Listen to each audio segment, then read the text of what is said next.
here's a successful example of beating the biggest developer in the biggest city.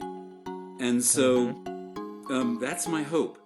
My hope is that this book will give people the sense that you can make a difference. You can have a positive impact on your own built environment, on your own community, on your own neighborhood, on your own city. And there are lessons to be learned from, a positive experience like this. Our guest is Stephen Robinson, who is an architect, a land use planner, community activist, and writer. In 1985, he was the founder of West Pride, the nonprofit that initiated the defeat of Donald Trump's overwhelming project for Manhattan's West Side, and was a designer on the ensuing civic-oriented master plan for the site. Stephen is the founding president of the nonprofit which redeveloped the downtown Santa Fe rail yard in New Mexico, and he has been a featured speaker at the National Trust for Historic Preservation and taught at the Harvard University Graduate School of Design. Welcome to the show. Thank you. So you have a new book that just came out, the shortened title, Turf Wars. Why don't you tell us a little bit about Turf Wars and its impact on you and your life and all the fun stuff to go along with it? The subtitle, I think, really tells the story of the book that I have wanted to tell. The subtitle is How a Band of Activists Saved New York from Donald Trump's Masterpiece, an Insider's Account.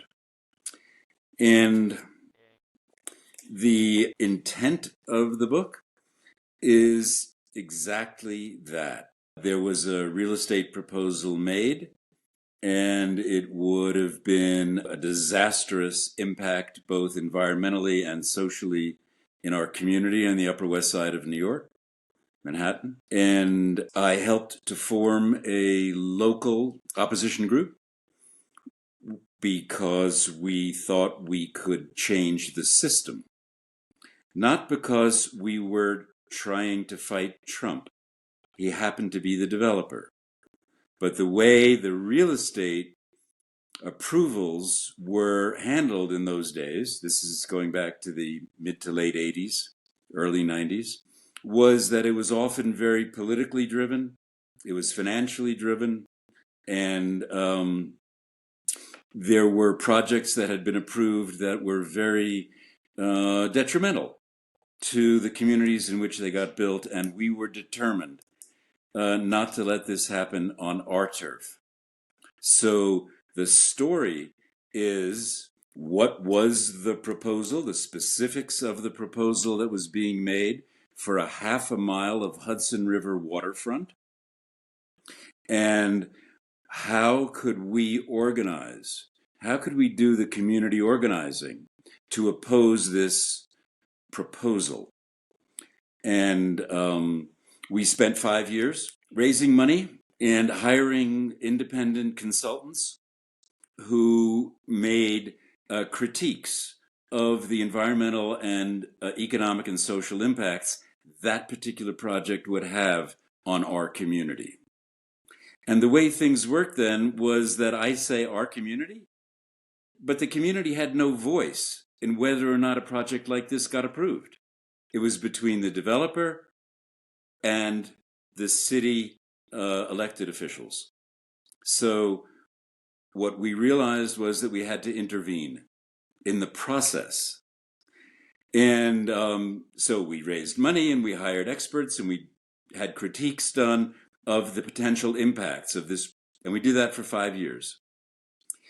And during that time, the city of New York approved amendments to its own zoning resolution, which made it easier for the city to approve this project. It diminished the environmental standards to which this project would be held, so it could have a much smoother approval process. So what we did was we sued the city of New York. We didn't sue the developer. Big distinction. We sued the city of New York, and we won in New York State Supreme Court. And that meant that the city could no longer continue to review the proposal that was in front of them because it had assumed all of these reduced environmental standards. And so the proposal was dead in the water. And during that time, a number of our civic organizations had gotten together and designed an alternative plan for that 62 acres of riverfront property on the west side of Manhattan. And our plan had a 21-acre park, public park on the river, and it reduced the density of any kind of residential development, and it eliminated what had been proposed as the biggest shopping mall east of the Mississippi River and a 9,000 car parking structure. So our proposal was much more civic oriented than the proposal by the developer. After we won the lawsuit, the developer came to us and asked to see our proposal because he knew he couldn't build what he had wanted. He couldn't build his masterpiece. But he was under the obligation to pay the mortgage on the land and all the ancillary carrying costs. So he was under a lot of financial pressure. He had to seek an alternative, approvable use for that site. And then we worked with him for a year, and we designed what became known as Riverside South, not Television City, not Trump City, but Riverside South. And that's what got approved by the city and has been built over the last 15 years. And it has become a pretty decent New York City neighborhood. That's the line of the story. And it was a very exciting project to be involved in, to stop a bad development and get a good one. Mm. And it sounds like it's a human story, right? Like, this is more about the activists that were involved in creating a place within the city that they loved, that they could appreciate. And I think one of the things I see about Trump's architecture, his buildings and stuff, and something that we see in America in general, which sometimes is actually criticized, is that things aren't built to be beautiful anymore. Things are built to be useful. And Trump tends to build big, huge towers and buildings, and he tends to make very blocky buildings, for lack of a better word. Right. And just recently, even we've heard certain people criticize America's like buildings and its architecture, and have compared it to other countries and said that we like really lack any of that kind of architecture, any kind of like spirit or creativeness. I would say Trump's buildings lack imagination. Would you agree with that? Yes. I think that America in general has not been supporting really fine architecture around the country. There are some wonderful examples of fine architecture, but it tends to be the exception rather than the pattern of being proud of the built environment. And so, yes, I agree.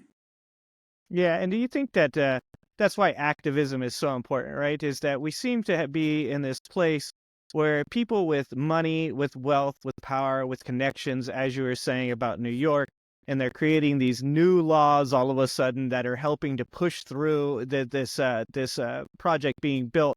It seems like what's missing from this equation is the people, human beings, the people that live there, the people that care about it. And here in America, I think last time they did a study, we ranked somewhere like 25th in the world for happiness.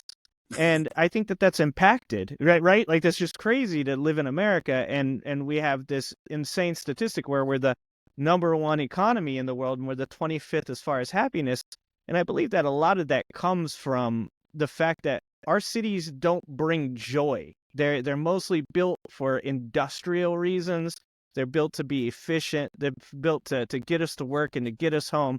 But they don't seem to have that spirit, that soul that the older countries have.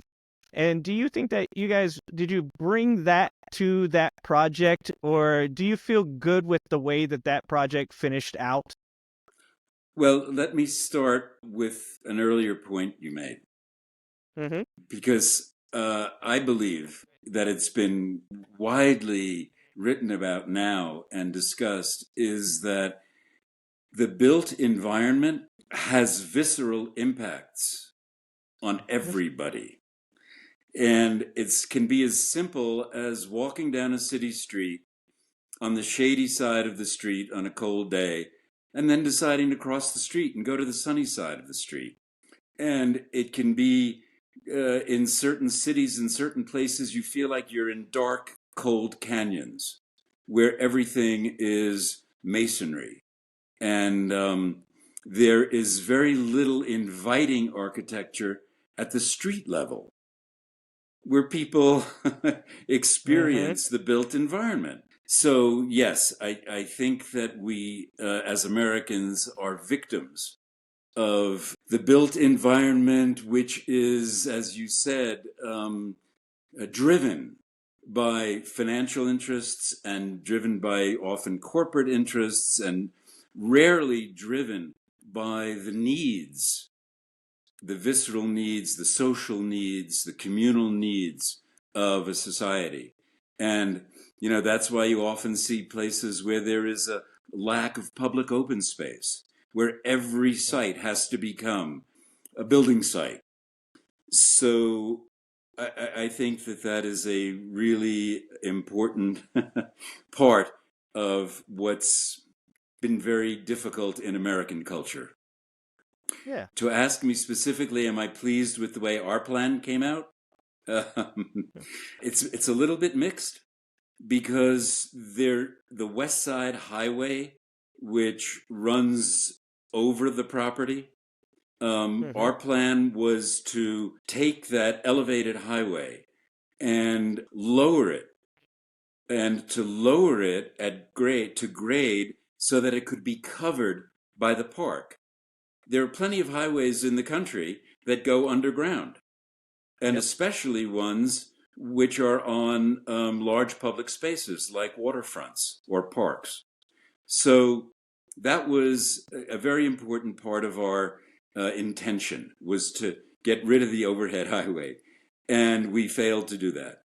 We had the political will to do it, we had the governmental will to do it, but unfortunately, it became the victim of some personal political battles that were going on in New York at the time, and the highway never got relocated.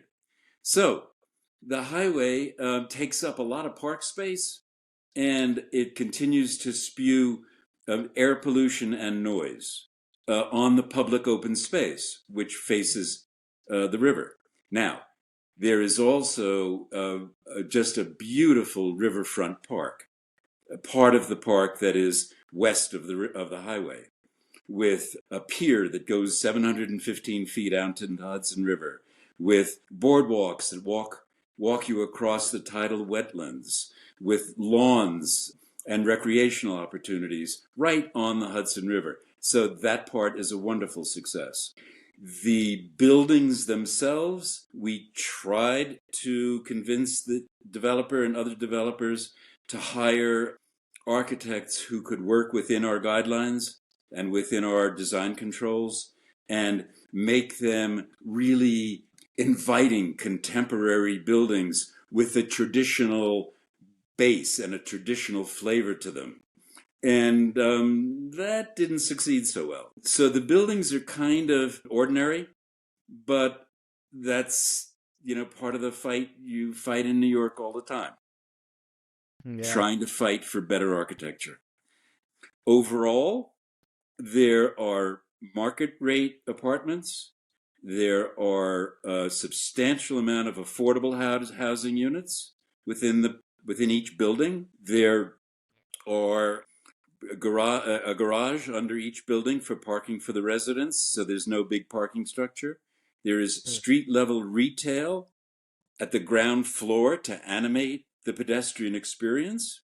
And there are schools, there are supermarkets there. And so it has become a really vibrant environment, its own little neighborhood. So at that level, I think it's been very successful. Awesome.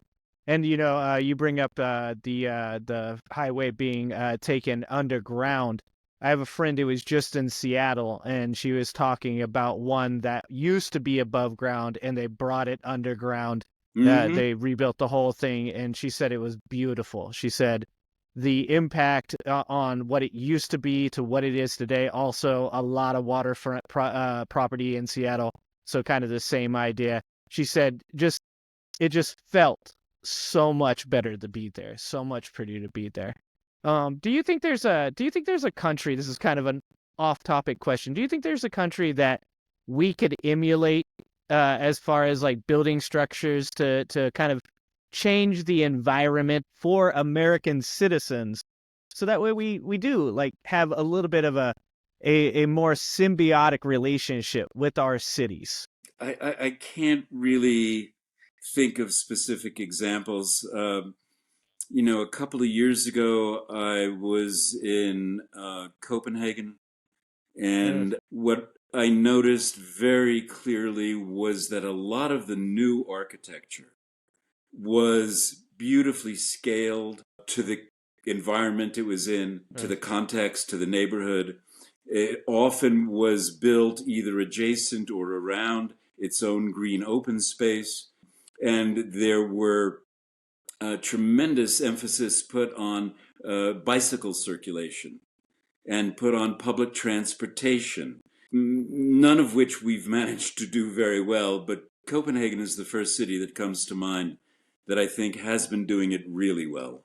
It feels once again like the missing element of this equation is human interaction. And the people, when I say humans, I mean not the politicians, not the Donald Trumps of the world, the people with the wealth, the status to make things happen, but the people and what they care about. Do you think that more activism from American citizens would have a positive impact on that type of thing within the city, creating places that people feel better about and living in them? Yes, I do. And I'll give you an example. There were other developers working on the west side of Manhattan around the same time. And several of them came to what is called the community board, which is basically, a residential quasi-governmental organization, and brought their plans and had public discussions about what the people who live there felt good about and what the people who lived there were deeply concerned about. And several of these developers actually modified their plans substantially so that they could feel that they were engaging the community, that when they went for their approval process, they would not be vigorously opposed, and that when their buildings were built, they could feel proud that they had contributed to the built environment in a positive way rather than having had a negative impact on it. So, yes, I think that there is always the opportunity because there are thoughtful real estate developers and there are thoughtless real estate developers, like there are thoughtful architects and lawyers and so on and so forth. But when you can get engaged with a thoughtful real estate developer in your community who thought, that, oh, that building site looked okay because it was open space, but it turns out to be a wetland and a valuable piece of landscape for migrating birds and for the environment, and you sit down and talk with that developer and get them to, build someplace else or on the edge or Mm-hmm. someplace that won't be as intrusive. I'm very optimistic, but I believe that these interventions can have positive outcomes because of the experience not only that we had in New York, but that I see happening in various other parts of the country. I think that people are waking up more towards their environment, right? Like they're recognizing more and more nowadays that they are impacted by what's around them. And I think it was in Oakland when the A's recently have decided to move to Las Vegas, the baseball team. And they had this beautiful stadium that they had created a rendering of in Oakland called Howard's Terminal. And the best part about that park was that it was open. That the sides kind of opened up and it opened on the water, and there was grass all along the outfield where people could sit. Yeah. And then they had an idea for the Coliseum where they were going to impact the Coliseum, and then they were going to create all of these community-driven baseball parks, diamonds, athletic places like pickleball courts for people to be outside, to be in their environment, to feel good. And I can tell you the difference between the Oakland Coliseum and the renderings from Howard Terminal, just looking at them by themselves made me feel good. Uh-huh. Yeah. Yeah. So do you think, so when you say that people should become more active and involved in these talks, how do people go about meeting politicians that will listen to them, go about meeting lawyers that could potentially be people that will be helpful and not people that are attempting to take advantage of them? How do people get started with that kind of thing? Well, the first opportunity is normally that a building that is being planned will have to go to some public body. Maybe it's a planning commission, maybe it's the mayor's office. I mean, it depends on the community. But for people to pay attention to the calendars, to the schedules of what's happening in the government of their community, that's when you'll first see what is being proposed. And it takes a little bit of diligence, to look at the calendar of your planning commission or your mayor's office. But once people, if they feel the desire to be involved, that's the place to start. Sometimes, actually, in a lot of cities and small towns, developers will actually have public presentations. So, watch in the newspaper and see, what may be happening to a certain piece of open space. And if it's something that you're concerned about, the community organizing can begin. And you can start talking to your neighbors and saying, hey, did you see what's planned for such and such a site? And then if it grows, the concern grows, you can, as we did and as described in the book, you sort of look for natural allies in the community, environmental groups, affordable housing groups who will, join in the conversation and in the discussion. And once that happens, then you're then you're in the public realm. Okay, so it's getting the ball rolling, obviously, the biggest part, participating, being active, and being an activist. Those are all important things to getting the ball rolling. So in your time, as I said, I'm not here to make this about Donald Trump, but Donald Trump, a polarizing figure.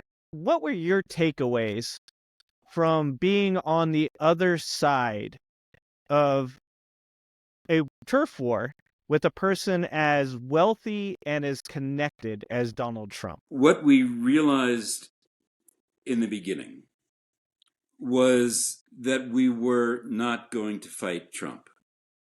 We had no personal contact with him. We had no interactions with him at all for the first 5 years. We realized that what we were fighting was the system that might enable him, with his connections, both financial and political, to get something approved that would be very detrimental to our community. So once we started public relations, we started with, getting newspaper articles written about how potentially damaging this proposal was. And those newspaper articles generated television interviews, and they generated, a lot of publicity.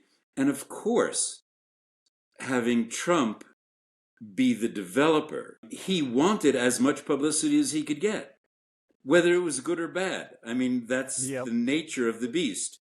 Somebody who craves attention wants publicity, good or bad. So he began his own publicity campaign for his project. And then it became a citywide issue, it became a national issue, and we maintained our posture that this was not about Trump. This was about our community. This was about the way in which real estate development projects get reviewed and approved in New York. Do you think that the way that you fought that, did that have a lasting impact on how people after that also fought those same fights? It's a great question. And somewhere near the end of the book, I posed the question, did we change how land use decisions get made in New York? And my answer is this time we did. But every subsequent overscale development sort of found its way through the process. There have been gargantuan projects, and you may be familiar with what's called Billionaires Row, which is just south of Central Park. Those super tall buildings. Mm-hmm. There was no opposition to them. And, I think some of it depends on the period of time in which you're acting. My colleagues in this war were people who had been experienced in the anti-Vietnam War movement, in the women's liberation movement, in the Black Power movement. These were people who knew how to engage issues they were concerned about. And from what I'm understanding, at least in New York these days, that kind of activism is hard to come by. Yeah, purpose. It all comes down to purpose. And like you said, it comes down to the time.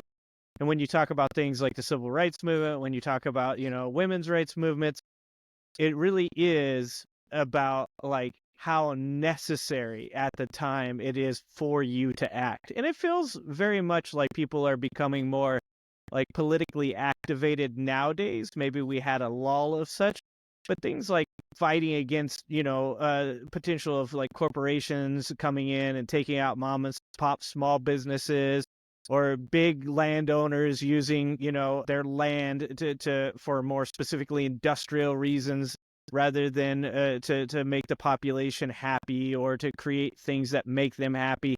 It's a never-ending fight. It's something that you're never done with. If you get them to change some rules so that way the environment is better impacted, they will one day find a loophole to make that not happen. They will find a way to change it, or they'll try to push through legislation that will change it as well. But it seems like overall, what you and this group of people did, really gave purpose for people and really started that ball rolling. Was there something during that time that you take away from it that was like your proudest moment or like your happiest moment? Yes, I think the happiest moment was when the Supreme Court judge of the state of New York ruled from the bench that the city had acted illegally in facilitating the approval of this particular development. Because for years, we had thought that gathering all of the negative environmental impacts and presenting them to the city, and gathering all of the negative financial impacts on our community and presenting them to the city government, because it was city government that was going to approve or not the project. Mm-hmm. We thought for years that we were going to win on environmental grounds, that the environmental impacts of this project would have been so devastating that the city could not conceivably approve it. We really believed that. But it turns out that, that the only way we won was by filing a lawsuit against the city. Mm. And so that was certainly the most gratifying moment. Yeah. It's once again, it's the people fighting against the power, right? Once again, we talk Yeah. about civil And rights movement, same sometimes, thing. and sometimes, it's the power of a developer. Mm-hmm. And sometimes the developers are most often in cahoots with compliant elected officials. So there's this whole system in the real estate world that has been, functioning at will.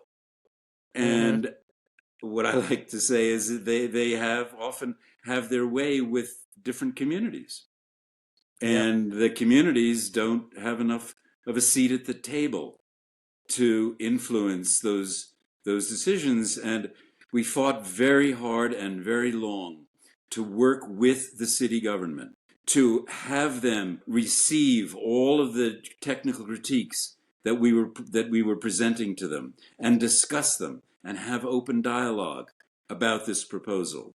So, the necessity of not only engaging your neighbors and engaging, natural allies and engaging lawyers and experts, it's also important to engage the government in any way you can. And there was a great turn of events for us when the local community board, because it's a quasi-governmental organization, did have regular meetings with the city planning staff about this proposal. And they voiced their concerns and objections, and they realized they weren't getting traction. And they convinced the city planning commission to allow us, the opponents, the vocal opponents, to be at those meetings. And so for the final 2 or 3 years, I went to meetings at the city planning office once a week, because the community board had encouraged the city to allow more citizen participation, and citizen participation that was bringing with it expert advice. So that was a major turning point in being able to attend and those meetings, express our concerns, show our documents, and have the city planning staff at least pay attention. Yeah, to be heard, right? To actually feel Exactly. like you're being heard. Yeah. Yeah, And I it's think that what I that's was something. saying earlier about our intention to somehow get a seat at the table, Mm-hmm. where these arguments, these conversations, these discussions about what the product was going to be were being held.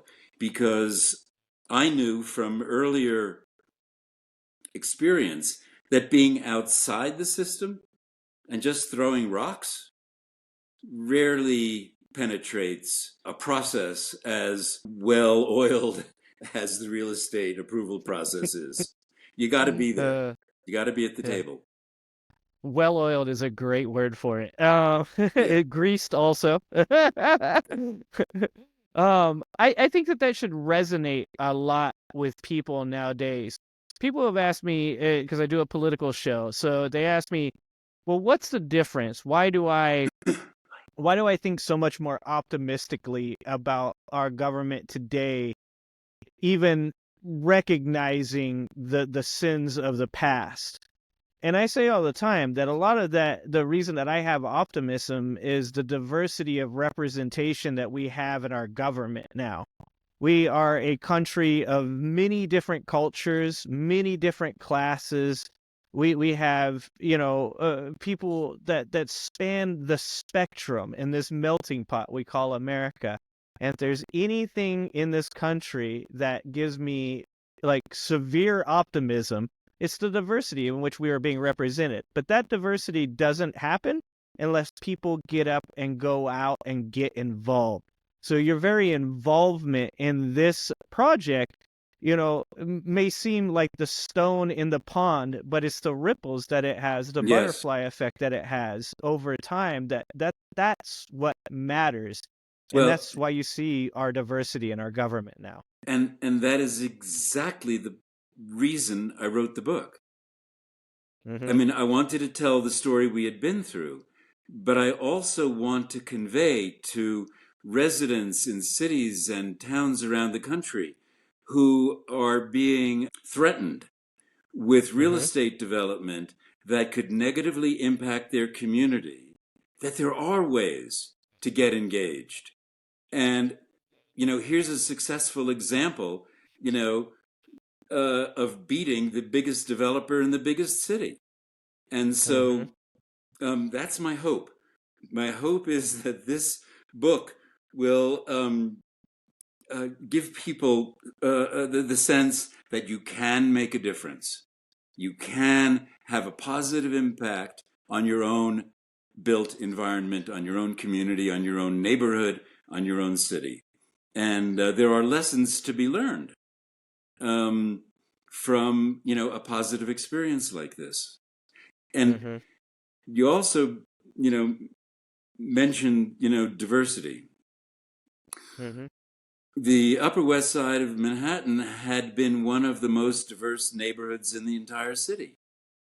And this proposal would have been an island of luxury and wealth and privilege, completely isolated from the community that was so rich, not only in its um, ethnic diversity, but in its architectural diversity, in its cultural diversity, with all kinds of little theaters and restaurants and schools. And this would have been this grotesque uh, Mm-hmm. carbuncle, you know, on the edge of the community, privatizing a half a mile of Hudson River waterfront. Yeah, it speaks a lot to everything that we imagine is wrong with our society, and the solution to correcting those wrongs is for people to get involved and to use their voices. And I'm really glad that you wrote this book, because stories matter, and Yes, stories are what change history. They change the future. They're written in history, and they change the future of our society. And I think that we are on the precipice of a paradigm shift. And one of the things I talk about with my viewers a lot is that we've told ourselves a lot of lies in our time to make ourselves feel better about what's going on. One of them is that our vote doesn't matter. One of them is that all politicians are corrupt. right. And many other things that are along those same lines. And one of the reasons I started this show was because I wanted to speak to politicians. And I've spoken to House representatives, I've spoken to people that worked with Nixon, people that have worked with Obama, people that worked with the Clintons, people that were in the Senate for 40 years. And the one thing that came across in all those interviews were that these were people, and they had stories, and they just Mm-hmm. wanted to tell them to help people. So I really look forward to enjoying your book. Can you tell everybody where to find your book? And if you have any type of website or anything like that you'd like to plug, go ahead and do that as well. Yeah, the book can be found any place books are sold. uh, that's that's the spectrum. Okay. Any place books are sold, the book is now available.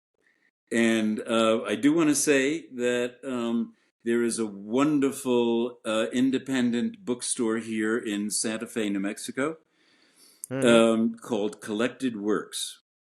And it is been just brilliantly owned and operated by Dorothy Massey for almost 50 years. And I've been going to readings there by, either friends of mine who wrote or something I was interested in for almost 35 years. And I am deeply honored to be having a reading there on November 1st at 6 p.m. Mountain Time. And I will be joined in conversation by a dear friend named Bill Dubuis, who is a wonderful writer in his in the work he has done on so many various subjects, mostly related to environmental issues and critical environmental issues. He wrote a book, called The Great Aridness, about the future of the Southwest ecology. And I'm going to be really happy to be in conversation with Bill that evening and have read some brief excerpts from the book. Well, I really appreciate you coming on the show. I'm super thankful for you coming on here and having this conversation with me and sharing your story with my viewers.